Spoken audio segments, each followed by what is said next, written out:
देखिए, प्रदेश भर में 18 संपत्तियां पर्यटन की हैं और जो हाई कोर्ट का निर्णय आया है उसमें निर्देश उन्होंने दिए हैं कि 25 नवंबर से उनको बंद कर दिया जाए। और इससे पहले जनवरी में एक जो है वो फैसला आया था, उसमें ये कहा गया था कि आप जो है इनका पूरा आकलन करके एक विस्तृत जवाब जो है कोर्ट के समक्ष रखें और किस तरह से इनको फ़ायदे में लाया जा सकता है, उसको पूरी रिपोर्ट हाई कोर्ट को वो सरकार ने सौंपनी थी। लेकिन जो रिपोर्ट गई है वो सिर्फ ऑक्यूपेंसी की रिपोर्ट जो है हाई कोर्ट के पास पर्यटन विभाग ने रखी, जबकि वहाँ पर जो रेस्टोरेंट है उससे कितनी आय हो रही है, कोई बैंक्वेट है उससे कितनी आय हो रही है, कोई वहाँ विवाह शादियाँ होती हैं उससे कितनी आय हो रही है। और ये भी लिखना चाहिए था कि भाई हिमाचल प्रदेश के अंदर तो सीजनल जो है वो टूरिस्ट आता है, जब जो है मौसम ठीक होगा या कुछ महीने ऐसे होते हैं जिसमें ज़्यादा पर्यटक आते हैं, तो ऑक्यूपेंसी तो उस हिसाब से आएगी। ऐसे तो अगर आप प्राइवेट होटल की भी ऑक्यूपेंसी चेक करेंगे तो वो भी लगभग उतनी ही आएगी। और इसमें दो तो हेरिटेज प्रॉपर्टीज़ हैं, कश्मीर हाउस धर्मशाला का और जो हमारा चाइल्ड पैलेस है। चाइल्ड पैलेस जो है वहाँ तो अंदर जाने का भी आपको टिकट लगता है, 1-1.5 लाख रुपए तो उसी की आमदनी है, तो ये घाटे में कैसे हो गए। तो मुझे तो सरकार की मंशा पर ये संदेह है कि किस तरह का जवाब जो है उन्होंने हाई कोर्ट के समक्ष रखा। निसंदेह रूप से इसको हिमाचल प्रदेश में ही प्रयास तो ये रहेगा कि SLP फाइल करके डबल बेंच के सामने रखें, उसके बाद जो है वो सुप्रीम कोर्ट का भी दरवाज़ा जो है वो खटखटाया जाएगा, क्योंकि ये हिमाचल प्रदेश की धरोहरें हैं और ये अगर पर्यटन विभाग इनको नहीं चला पा रहा तो किस बात का जो है ये टूरिज़्म कैपिटल बनेगा।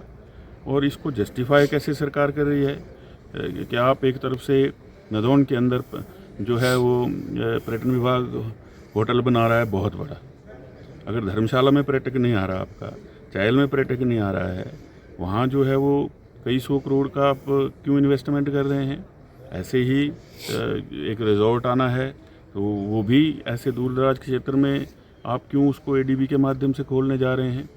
रोक तो उस पर भी लगा देनी चाहिए फिर आगे के लिए कि पर्यटन विभाग इस तरह की इन्वेस्टमेंट ही ना करे। बहुत बड़ा रोज़गार इससे जुड़ा हुआ रहता है। अभी जो एडवांस बुकिंग आपने ले रखी है उसका क्या होगा, और इसका प्रभाव जो पर्यटन विभाग की अन्य संपत्तियां हैं उन पर भी पड़ेगा। लोग जाना नहीं चाहेंगे और टूरिज़्म के ऊपर जो है बहुत बड़ा इससे एक धब्बा लगा है। और ये नाकामी सरकार की है कि इस तरह का उन्होंने जवाब वहाँ पर दिया।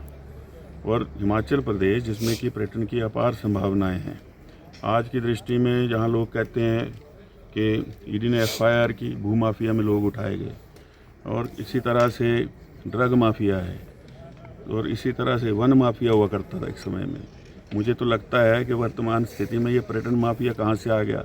अब एग्रीकल्चर यूनिवर्सिटी की भूमि जो है उसको बेचने पर आमादा हो गए हैं। तो अगर सब कुछ बेच ही देना है तो सरकार चाहिए क्यों आपको, तो फिर ये छोड़ देनी चाहिए कि जो भी उद्योगपतियाँ आएँ और जो चाहे वो खरीद लें। और इसी तरह से रफ्तार चलती रही तो कल को ऐसे कई बड़े बड़े सरकारी भवन हैं, कल को कह देंगे कॉलेज में छात्र नहीं है, इस भवन को भी जो है वो डिसइन्वेस्टमेंट कर दो, बेच देना चाहिए। इस तरह से सरकारें नहीं चलती हैं, गैर जिम्मेदाराना सरकार है। और आज तक के इतिहास में इतनी विफल सरकार आज तक कभी भी इस प्रदेश के अंदर नहीं रही है। सर, हिमाचल प्रदेश की बात करें तो हिमाचल प्रदेश की अर्थव्यवस्था जो है कहीं परियोल में ही बना है बायोडाइवर्सिटी पार्क, और पैराग्लाइडिंग स्कूल जो है वैजनाथ को, उसको भी पर्यटन निगम को देने की बात चल रही है, तैयारी चल रही है। वो भी ठंडे बस्ते में ही काम है एक तरह से, उसको लेकर क्या कहिए। नहीं, अब देखिए वहाँ पर अगर पैराग्लाइडिंग स्कूल बना था जिसकी धनराशि हमारे समय में आई और उसमें प्रयास ये था कि ये पहला पैराग्लाइडिंग स्कूल देश का होगा। अब उसको भी होटल बनाने के लिए आप जो है प्रस्ताव कर रहे हैं और किसी प्राइवेट व्यक्ति को देना चाहते हैं। बने बनाए एसेट हैं ये। बायोडाइवर्सिटी पार्क जिसका नाम ट्यूलिप गार्डन रखा था, हमारे समय में बन करके तैयार था, अब इसका ना रख रखाव कर पाए हैं ना ये फैसला कर पाए हैं। पहले कहा इसको वन विभाग देखे, फिर कहा इसको पर्यटन विभाग देखे, फिर पर्यटन विभाग ने कहा हमारी इको सोसाइटी को दे दो, हम इसको बिड करके किसी प्राइवेट व्यक्ति को दे देंगे।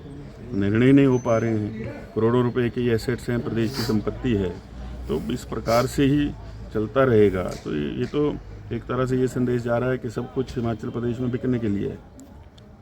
सर हिमाचल प्रदेश की बात करें, जैसे कि हिमाचल प्रदेश की जो अर्थव्यवस्था है कहीं ना कहीं पर्यटकों के ऊपर निर्भर करती है। ऐसे में जो पर्यटक आ रहे हैं उनसे भी टैक्स लिया जा रहा है, चाहे टूरिज्म टैक्स की बात करें, पर्चियों की बात करें या अन्य व्यवस्थाओं की बात करें। किस तरह देखते हैं इस तरह से जो पर्यटक है हिमाचल की ओर आएगा या अन्य स्थान की तरफ डाइवर्ट होगा? निस्संदेह रूप से दूसरे प्रदेशों का रुख करेंगे। पर्यटक तो वहाँ जाएगा जहाँ उसको सुविधा मिलती है, वहाँ नहीं जाएगा जहाँ पर उसको ये खतरा हो कि मेरी जेब काट लेंगे। तो निस्संदेह रूप से दूसरे प्रदेशों का, दूसरे स्थानों का लोग चयन करेंगे। कोई भी पर्यटक जो है वो इस तरह की अगर आप छवि प्रदेश की बना देंगे तो हिमाचल का रुख क्यों करेगा।